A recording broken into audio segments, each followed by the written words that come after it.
Bismillah, Assalamualaikum warahmatullahi wabarakatuh.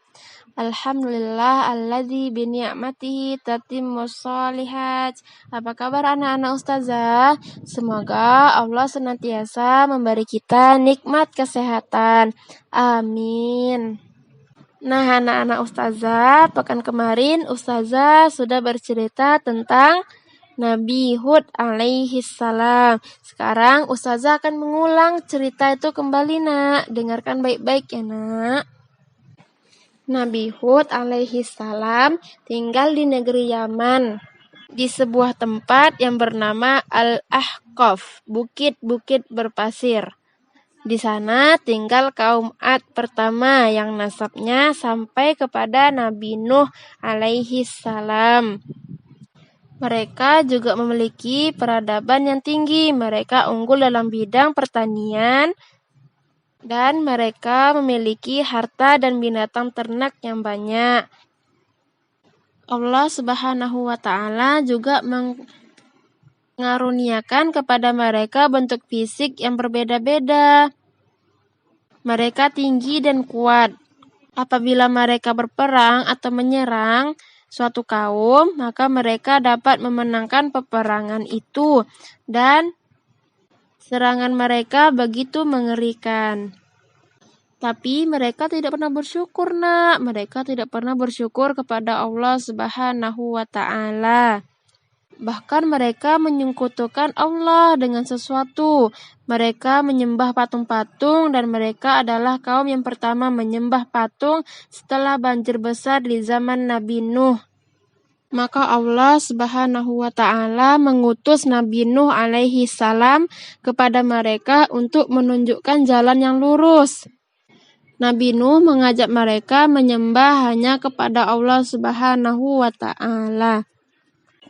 Kaum Ad itu pun semakin sombong, di samping menolak dengan keras beribadah kepada Allah Subhanahu wa Ta'ala, dan mereka berkata kepada Nabi Hud, nak, wahai Hud, kamu tidak mendatangkan kepada kami suatu bukti yang nyata, dan kami sekali-kali tidak akan meninggalkan sesembahan kami karena perkataanmu, dan kami sekali-kali tidak akan mempercayai kamu. Kami tidak mengatakan melainkan bahwa sebagian sembahan kami telah menimpakan penyakit gila atas dirimu.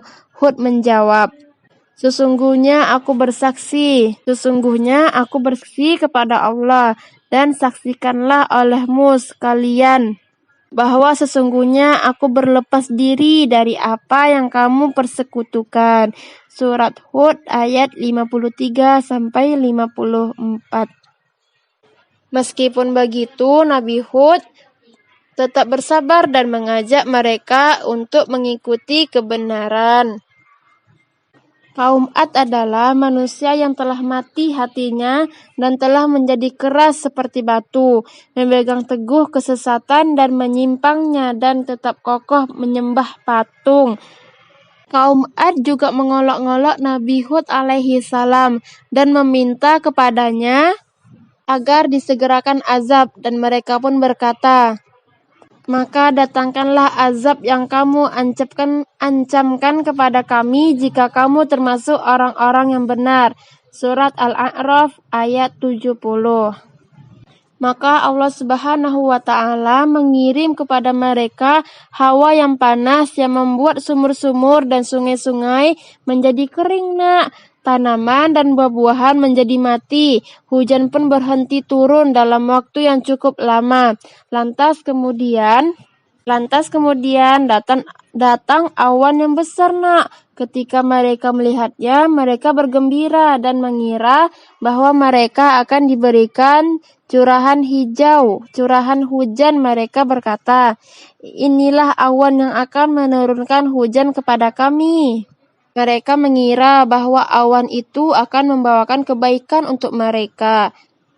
Padahal awan itu datang membawa azab bagi mereka. Mereka pun ditimpa angin yang kencang yang terus menimpa mereka selama 7 malam 8 hari tanpa henti. yang membinasakan segala sesuatu yang ada di hadapannya, sehingga mereka semua binasa. Allah Subhanahu wa Ta'ala berfirman, maka kami selamatkan Hud berserta orang-orang yang bersamanya dengan rahmat yang besar dari kami, dan kami tumpas orang-orang yang mendustakan ayat kami, dan mereka bukanlah orang-orang yang beriman. Nah, semoga anak-anak ustazah bisa mengambil faidah dari kisah tersebut ya nak. Amin. Kita tutup dengan membaca doa kafaratul majelis. Subhanakallahumma wa bihamdik asyhadu an la ilaha illa anta astaghfiruka wa atubu ilaik. Assalamualaikum warahmatullahi wabarakatuh.